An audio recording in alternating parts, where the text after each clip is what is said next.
recherches récentes et perspectives thérapeutiques, avancées en génétique et compréhension de la maladie.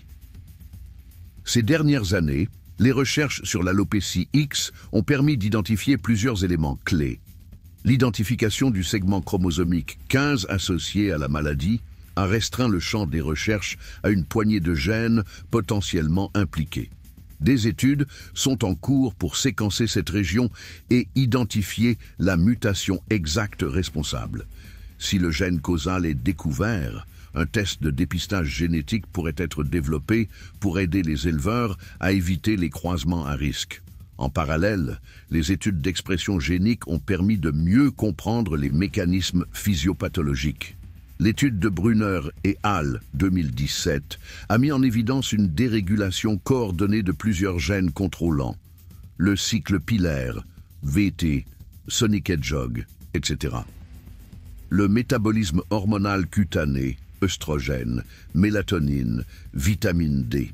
Ces découvertes suggèrent que l'alopécie X est une maladie polygénique, où plusieurs anomalies génétiques se combinent pour entraîner le blocage du follicule pileux en phase de repos. Implication pour les traitements et l'élevage. Grâce aux avancées en biologie moléculaire, plusieurs approches thérapeutiques émergent. 1. Vers un traitement plus ciblé, modulation de la voie WNT. Des molécules stimulant cette voie pourraient relancer la croissance des poils. Modulation hormonale locale. L'implication de la mélatonine et de la GnRH a conduit au développement de traitements comme la desloréline. Utilisation de facteurs de croissance folliculaire, des agents comme le minoxidil sont à l'étude, bien qu'ils soient toxiques en cas d'ingestion chez le chien. 2. Sélection génétique et prévention. La découverte d'un test génétique pourrait permettre aux éleveurs d'éviter de reproduire des chiens porteurs du ou des gènes impliqués. Une meilleure gestion des lignées réduirait l'incidence de la maladie dans les générations futures. 3. Vers de nouvelles thérapies physiques, microneedling et photothérapie LED. Des techniques déjà utilisées en médecine humaine commencent à être explorées pour stimuler les follicules dormants. Essais cliniques en cours. Des études sont menées pour évaluer l'efficacité de ces approches et définir des protocoles optimaux. Conclusion, l'alopécie X chez le Spitz de Poméranie est une maladie intrigante et multifactorielle.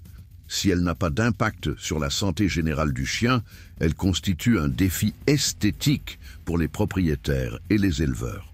Les avancées récentes ont permis de mieux comprendre les mécanismes sous-jacents, notamment le rôle des voies moléculaires du follicule pileux et du micro-environnement hormonal cutané.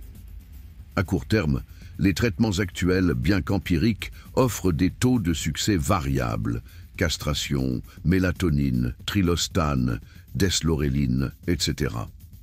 À moyen terme, l'identification des gènes responsables pourrait permettre la mise en place d'un test de dépistage génétique. À long terme, de nouvelles thérapies ciblées pourraient émerger grâce aux avancées en biologie moléculaire et en médecine régénérative. La collaboration entre éleveurs, vétérinaires et chercheurs est essentielle pour progresser vers une prévention efficace et des traitements plus fiables. Avec le temps, l'objectif serait d'éliminer cette affection génétique et d'améliorer la qualité de vie des chiens concernés. Source, recherche génétique et études sur l'alopécie X, akicief.org, cycle pilaire et physiopathologie, journals.los.org, dvma-terroir 160.com, manifestations cliniques et diagnostic libstore.ugent.be, rsdjournal.org, traitement et innovation thérapeutique, collab.ws, pubmed.ncbi.lm.nih.gov.